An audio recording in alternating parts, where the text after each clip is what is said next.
The time is now. During the past several months, I've met mothers and daughters and sons who talked about their children leaving peaceful democratic countries and moving to Camp Ashraf. I've seen pictures of those who have been tortured and imprisoned and murdered. At what point in time does the Western world say enough is enough? You know, recently there have been quite a few statements over the past couple of days from multiple sources, very prominent high officials in several countries around the world. Words of condemnation. That's not enough anymore. The words of condemnation in 2009 weren't followed by action, and as a result of that, suppressive forces surrounded Camp Ashraf, pleas were sent out, and treaties were made, and no one lifted a finger. Words are not enough anymore. There's an expression, I believe, I'm not sure of the origin, but it says, the enemy of my enemy is my friend. The enemy of my enemy is my friend. Now, I believe that Iran is an enemy to the Western world, certainly America's enemy, and the very notion that their actions toward the indigenous democratic resistance, the men, women, and children in Iran that murdered thousands and thousands, their actions recently outside Camp Ashraf, from the placement of those loudspeakers that are blaring into Camp Ashraf, a psychological operation 24 hours a day, day after day after day,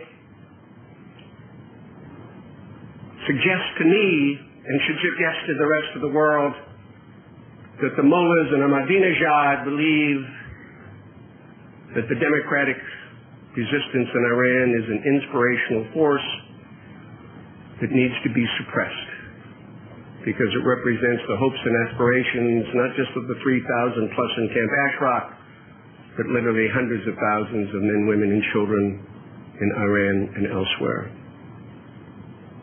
That, in my judgment, in and of itself, is enough to delist MEK and provide protection for the residents of Camp Ashraf. I say this to the Amaleki government. The United States of America, along with some of its allies, have lost thousands of lives and expended hundreds of billions of dollars to prop you up and to try to provide the opportunity for a fledgling democracy in the country of Iraq.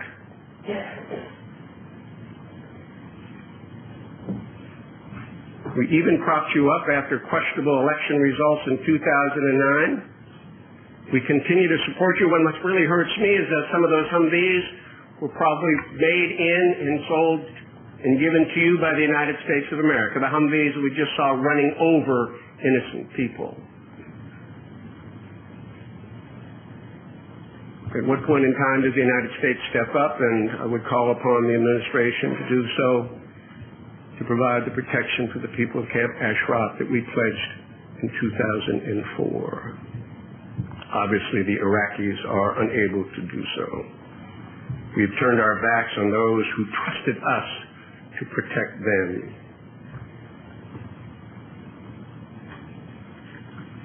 The Maliki government cannot hide behind the pretext of sovereignty and avoid responsibility for the murders that occurred over the past couple of days.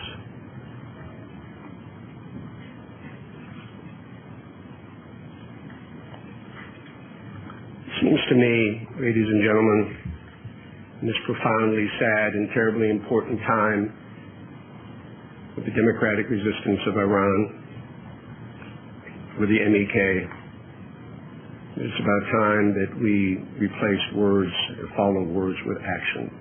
And here's some of the actions that I would like to see us take. Democratic opposition is a source of inspiration for the Iranian people. We therefore must delist them. We must protect them. Curious very curious, ladies and gentlemen, to see how the world community responded rather spontaneously to the outcries for the rebels in Libya under the grounds of humanitarian grounds. And yet, turned a deaf ear to those cries that have been emanating from the democratic resistance in Camp Ashraf for the past couple of years.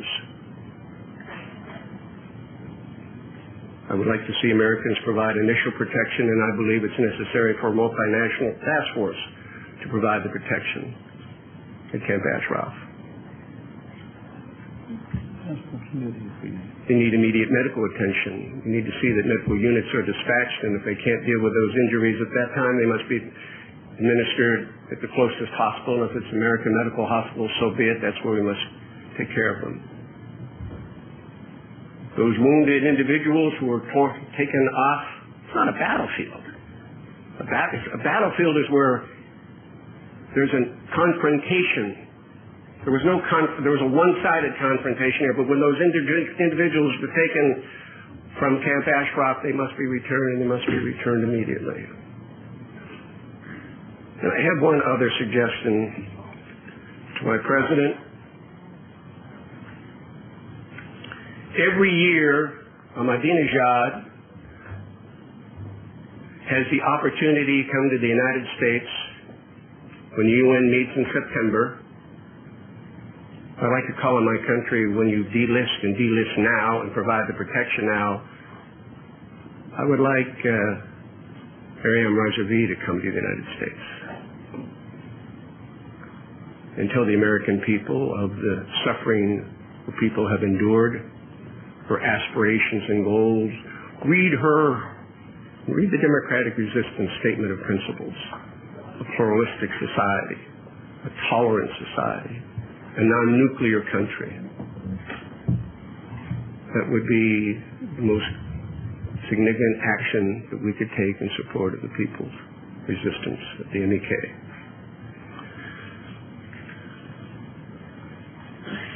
Permit me a couple final thoughts.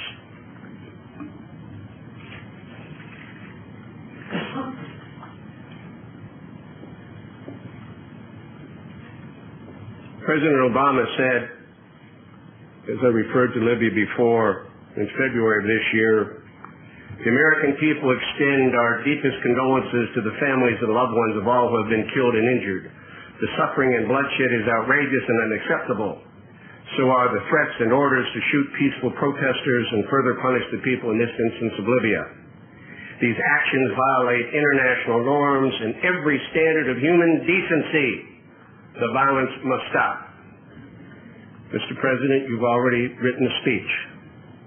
You can say it again, but this time embrace the goals and the aspirations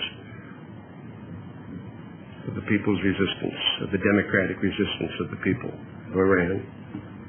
You've also said, Mr. President, after the broader global community acted, as President, I refuse to wait for the images of slaughter and mass graves before taking action.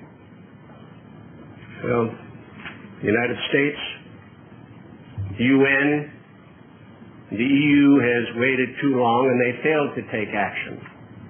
But there can't be a third occurrence, ladies and gentlemen. It happened in 2009. It will happen again. So if I had an opportunity to speak to the leaders of my country, the United Nations, the EU, and the UK, I would say the time is running out. The Iranian resistance, the democratic resistance, the men and women who stand tall for democracy, human rights, freedom, and democracy, they appreciate your words. But words have not helped them. Words have not supported them. It's about time that the Western world took action, delisted the MEK, provided the necessary support to give the people of Iran the opportunity to realize their dreams, and that's pursuit of life, liberty, in pursuit of happiness. Thank you very, very much.